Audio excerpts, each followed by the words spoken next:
नमस्कार, मैं शंभू कुमार सिंह और आप देख रहे हैं फेसबुक का नेशनल दस्तक का फेसबुक पेज लाइव। सोचिए इस देश को कैसे पागल बनाया जा रहा है। और पागल कौन बना रहा है? इस देश की टेलीविजन और अखबार और मीडिया। आज एलपीजी गैस के 50 रुपए दाम बढ़ गए सिलेंडर पर। उसको लेकर यूथ कांग्रेस ने एक बड़ा प्रोटेस्ट किया है स्मृति ईरानी के सामने। स्मृति ईरानी के घर पर एक बड़ा प्रोटेस्ट है, मैसिव प्रोटेस्ट है। लेकिन अभी मैं टेलीविजन देख रहा हूं, आपको पता है खबरें क्या चल रही है? एक कनाडा की रहने वाली है, भारतीय मूल की लीला मैकलबई। उन्होंने एक फिल्म बनाया, उसमें माता काली को सिगरेट पीते हुए दिखाया गया। उस पर बहस हो रही है। अंजना ओम कश्यप धर्म में इतनी कट्टरता क्यों, उस पर बहस कर रही हैं। ये देखिए, आप लोग बताइए कि इस देश के लिए क्या जरूरी है। ये देखिए,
तो सोचिए एलपीजी की कीमत जो है वो 50 रुपए बढ़ा दिया गया लगभग। सोचिए, पहले पेट्रोल की कीमत बढ़ती थी, गैस की कीमत बढ़ती थी तो उस पर बातचीत होती थी, लेकिन अब कोई बातचीत नहीं होती है।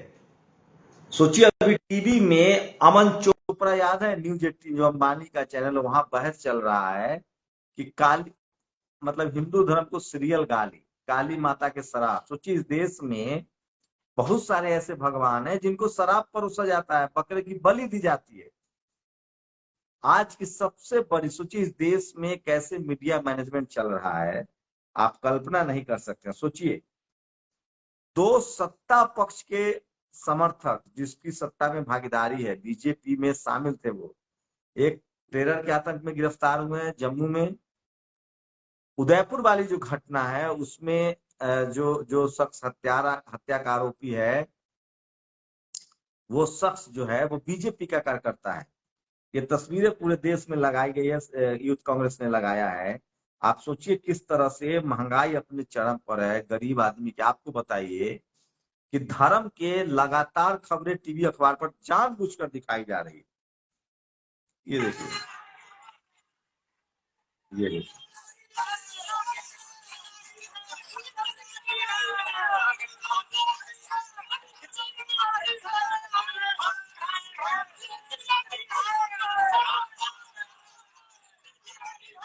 अब मैं आपको बता रहा हूं कि ये खबरें क्यों नहीं दिखाई जाती है। सोचिए खबरें इसलिए नहीं दिखाई जाती है कि अगर ये खबरें चल गई तो पूरे देश में विरोध हो जाएगा। टीवी अखबार में बड़ी ताकत होती है। मान लीजिए अगर यही मायावती, अखिलेश प्रधानमंत्री होते, कोई गैर बीजेपी की सरकार होती, तो ये मीडिया कपड़ा खोल देती सरकार होती। लेकिन चूंकि आरएसएस बीजेपी की सरकार है और मीडिया में जो लोग बैठे हुए हैं वो आरएसएस के समर्थक हैं, उसकी वजह सिर्फ जाति नहीं है, धर्म भी है। पूरे देश को जानबूझकर, देखिए इस देश में एससी एसटी ओबीसी माइनॉरिटी जो गरीब है, जो यही मीडिया जो हिंदू कह रही है, आपको लगता हो कि मीडिया हिंदू के पक्षधर, ऐसा नहीं है। यही अगर कोई आरक्षण का आंदोलन चल जाए जिसमें एससी एसटी ओबीसी का अधिकार है, तो ये मीडिया उसको नहीं दिखाएगी, क्योंकि वहां हिंदू नहीं है। फिर एससी एसटी ओबीसी, फिर वो जाति की बात करने लगेगी। और जो मीडिया में है वो सवर्ण समाज के लोग बैठे हैं, ज्यादातर ब्राह्मण समाज के लोग बैठे हैं, वो अपनी सुविधा के हिसाब से इसको नहीं दिखाएंगे। तो मीडिया सब कुछ तय करती है, वहां डाइवर्सिटी नहीं है। आप लोग बताइए कि क्या 1,000 रुपए सिलेंडर महंगा हो गया, ये खबर नहीं है? 50 रुपए दाम बढ़ गए तो बताना तो चाहिए ना कि कीमत 50 रुपए बढ़ गया। लेकिन टेलीविजन पर डिबेट क्या हो रहा है? धर्म के नाम पर। सोचिए, जी न्यूज के खिलाफ इतना बड़ा प्रदर्शन हुआ है। ये देखिए,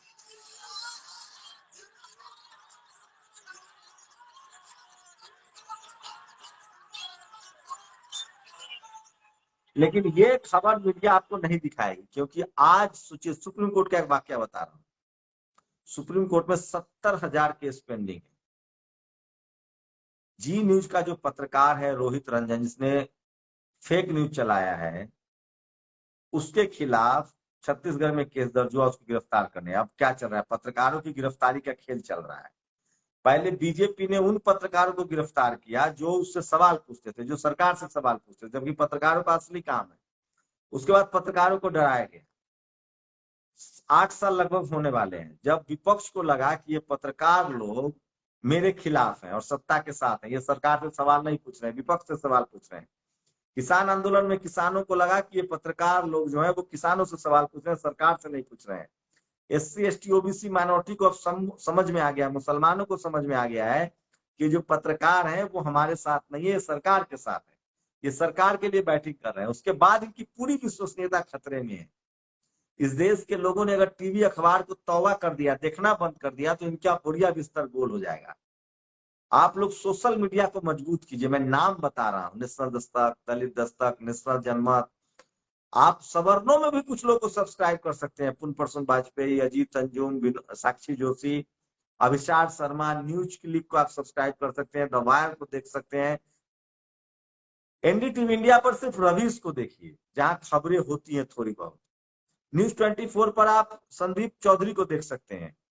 नवीन कुमार को, द आर्टिकल 19 को आप सब्सक्राइब कर सकते हैं, द फायर न्यूज को सब्सक्राइब करते हैं, इंडिया इंटरनेशनल न्यूज को सब्सक्राइब कर सकते हैं, जनहित आवाज को सब्सक्राइब कर सकते हैं, द बिग को सब्सक्राइब कर सकते हैं।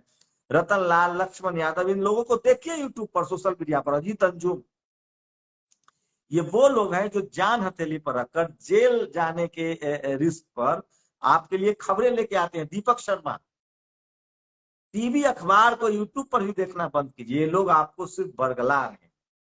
इससे देश की सोचिए, सरकार से अगर देखिए, मोदी जी देश नहीं है, न शंभू देश है। कल कोई भी प्रधानमंत्री बन सकता है। देश तब मजबूत होगा जब प्रधानमंत्री अकाउंटेबल होगा, सवाल पूछा जाएगा। सोचिए, आज ब्रिटेन में उनके फाइनेंस मिनिस्टर, वित्त मंत्री और हेल्थ मिनिस्टर ने इस्तीफा दे दिया। भारत में कोई मंत्री सवाल उठा सकता है प्रधानमंत्री पर? सोचिए, इस देश में किस तरह से टीवी और अखबार, सरकार की साख न खराब हो, सरकार से लोग नाराज न हो जाए, इसके लिए जानबूझकर विपक्ष को दोषी ठहराता है, हिंदू मुस्लिम का मुद्दा लाता है, क्योंकि मुसलमानों के डर, मुसलमानों का जो खबर दिखाई जाती है, ताकि हिंदू के धर्म के नाम पर बीजेपी को वोट मिले। जबकि महंगाई अपने चरम पर है। आज आगरा में बेरोजगार फैमिली ने सुसाइड कर लिया है। मैं नहीं कर रहा हूं, वरुण गांधी ने ट्वीट किया है, जो बीजेपी के MP हैं। लगभग 20,000 लोग बेरोजगारी से सुसाइड हुए हैं 2014-22 में। आगरा में एक फैमिली ने सुसाइड कर लिया है बेरोजगारी की वजह से। सोशल मीडिया पर खबरें चल रही हैं। इसलिए मैं कहता हूं कि सोशल मीडिया ही सच्चा मीडिया है, सोशल मीडिया ही बहुजन मीडिया है। तो ये समझने की आप लोग कोशिश कीजिए। और मैं बार बार कह रहा हूं कि टीवी अखबार आपको पागल बना रहा है, और उस पागलपन पे मत जाइए। और जब तक आप लोग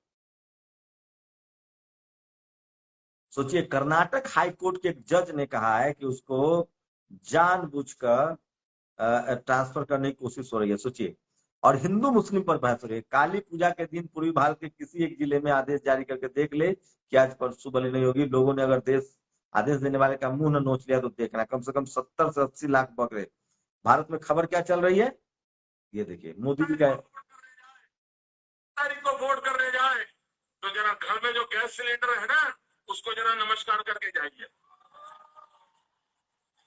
गैस सिलेंडर छीन लिए इन लोगों ने, और गैस जिस प्रकार से महंगा कर दिया है, याद करके जाइए।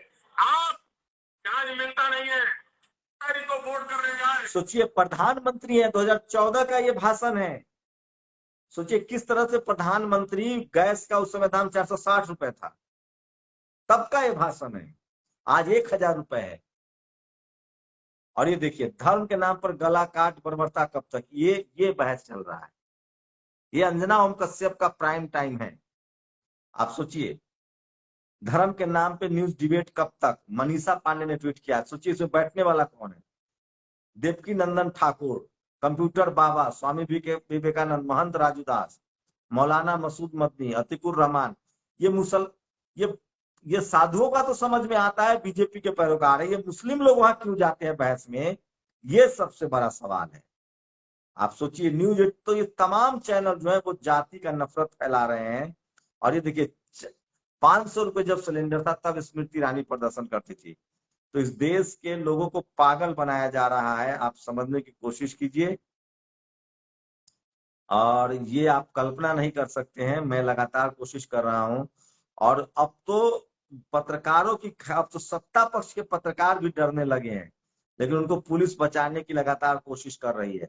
सोचिए, एक खबर बता रहा हूं कैसे पत्रकार को लखनऊ के अलीगंज में कई दूषित पानी पीने से लोगों की मौत और बीमारी के शिकार, इस पर कोई बहस नहीं होगी। अच्छा, ये देखिए, मैं लगातार इसलिए कह रहा हूं कि सोशल मीडिया ही सच्चा मीडिया है, सोशल मीडिया ही बहुजन मीडिया है। तो ये आपको समझना पड़ेगा। आपको देखिए कि किस तरह से इस देश को कर्मकांड में धकेला जा रहा है। दो खबर पर आज जरूर और सफाई दूंगा मैं, दोनों बहुत जरूरी खबरें हैं जो इस देश को समझना पड़ेगा और जानना पड़ेगा। सोचिए, एक आज तक का पत्रकार है, ये देखिए,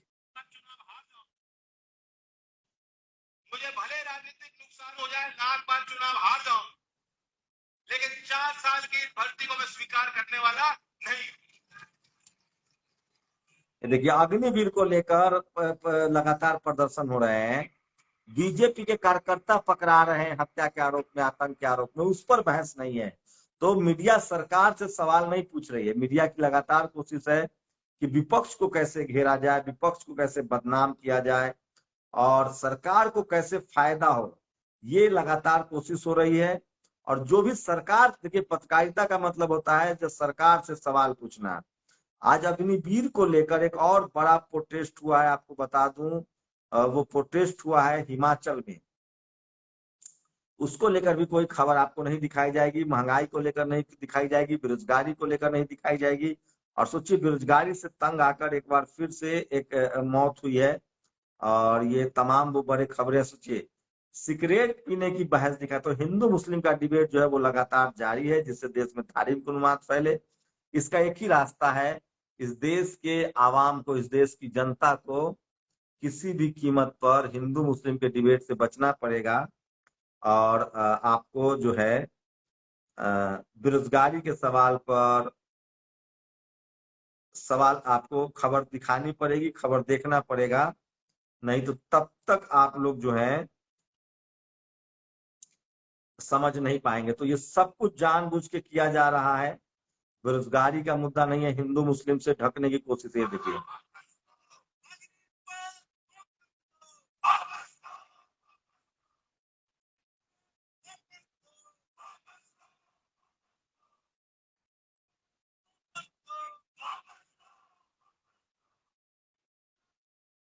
और सोचिए इस देश की जनता को हम जैसे पत्रकार जो सत्ता से सवाल पूछ रहे हैं उसके खिलाफ, उसके साथ खड़ा होना पड़ेगा। आपकी एक घटना बता रहा हूं जो कई वीडियो में मैंने बोला है। जी न्यूज के जो पत्रकार हैं जो फेक न्यूज चला रहे थे, उन पर एक केस दर्ज हुआ छत्तीसगढ़ में। छत्तीसगढ़ में सरकार है, देखिए कोई अशोक बौद्ध है जो हमसे जुड़ना चाह रहे हैं। तो छत्तीसगढ़ में सरकार है कांग्रेस की, वहां केस दर्ज हुआ, गिरफ्तार करने आई पुलिस। उसके बाद जी न्यूज वालों ने केस दर्ज कराया अपने ही पत्रकार के खिलाफ, उसी रोहित रंजन के खिलाफ। बाद में पुलिस ने गिरफ्तार किया, फिर उनको जमानत मिल गई। मैं तो फिलहाल मैं कह रहा हूँ, मैं पत्रकारों की गिरफ्तारी के खिलाफ हूँ, किसी भी पत्रकार की गिरफ्तारी के खिलाफ हूँ, अगर वो कोई क्राइम नहीं करता है तो। फेक न्यूज फैलाना क्राइम, लेकिन सरकार से सवाल पूछना, सत्ता से सवाल पूछना, महंगाई है तो है, बेरोजगारी है तो है, जनता का सवाल उठाना अपराध नहीं है। लेकिन ऐसे पत्रकारों को भी जेल में डाला जा रहा है। तो जिस देश में डेमोक्रेसी नहीं रहे, जिस देश में स्वतंत्र पत्रकारिता नहीं रहेगी, मीडिया आजाद नहीं रहेगा, उस देश में डेमोक्रेसी नहीं रहेगी। जब भी किसी देश पर किसी डिक्टेटरशिप, किसी तानाशाह का कब्जा होता है, तो वो सबसे पहले टेलीविजन और अखबार पर कब्जा करता है। ये आपको समझना पड़ेगा। दुखद खबर है, लालू यादव की तबीयत और बिगड़ गई है, उनको एम्स में भर्ती कराने के लिए एयर एम्बुलेंस से पटना से लाया जा रहा है। घर में वो गिर गए थे जिसकी वजह से उनकी हड्डी टूट गई है। लेकिन कुछ लोग हैं जो जाति की वजह से उनको आज भी गाली दे रहे हैं, जबकि पूरा बहुजन समाज, पूरा देश, लालू यादव की पूरी दुनिया में उनका नाम है, किस तरह से उन्होंने शोषित समाज को आवाज दी है। शुक्रिया। नेशनल दस्तक की आपसे गुजारिश है कि अगर इसको बचाना चाहते हैं तो नेशनल दस्तक को सब्सक्राइब करने के लिए रेड कलर के सब्सक्राइब बटन को दबाएं, फिर बेल आइकन की घंटी दबाएं। नेशनल दस्तक को बचाने के लिए बहुत जरूरी है कि हर खबर को शेयर करें, लाइक करें, कमेंट जरूर करें।